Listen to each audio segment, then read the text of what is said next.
Bonjour à tous. Nous nous trouvons la semaine de la paracha de Yitro. Yitro, c'est le nom du beau-père de Moïse, de Moshe.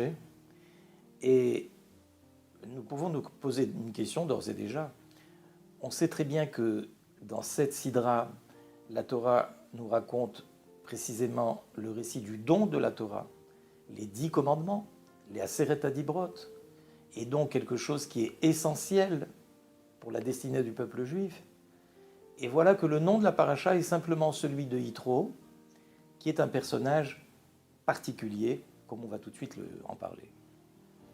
Effectivement, le Zohar nous dit que Dieu n'a donné la Torah qu'après qu'Yitro ait prononcé ce verset magnifique. Maintenant je sais que Dieu est plus grand que toutes les forces de la nature. Ata yadati ki gadol Hashem mikol haElokim. Effectivement, Yitro, Cohen Midian, selon un avis, c'était un prince, c'était un notable du pays, mais selon un autre avis, c'était le grand prêtre de Midian. Et nous dit le Talmud, Yitro avait eu cette capacité exceptionnelle de connaître toutes les formes d'idolâtrie qu'il puisse exister dans le monde.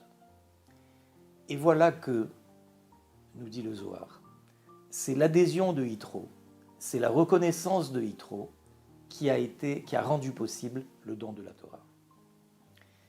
C'est qu'en fait, le don de la Torah a pour but ultime l'adhésion de ce qui est l'obscurité, de ce qui est finalement la croyance en l'idolâtrie, qui finit par être gagnée par la connaissance de Dieu. Yitron haor min hachocher, nous dit le roi Salomon. C'est la supériorité de la lumière lorsqu'elle provient de l'obscurité, de la transformation de l'obscurité. Et donc, le nom de la sidra de Yitro porte un enseignement qui est majeur. Bien sûr que notre service de Dieu, c'est l'étude, c'est la prière, c'est l'accomplissement des mitzvot. Mais qu'en est-il de notre vie peut-être plus profane, plus professionnelle?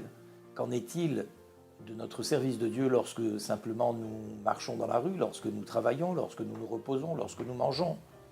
Et que ce n'est pas un sujet de mitzvah, ce n'est pas un repas de mitzvah, on n'est pas en train d'aller à la synagogue.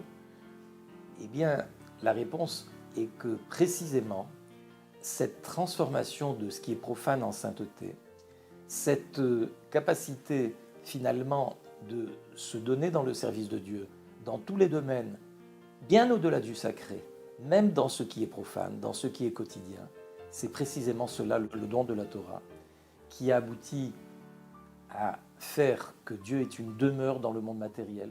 C'est bien le sens du Midrash qui nous dit qu'Akadosh Baruch Hu a désiré avoir une demeure dans le monde matériel.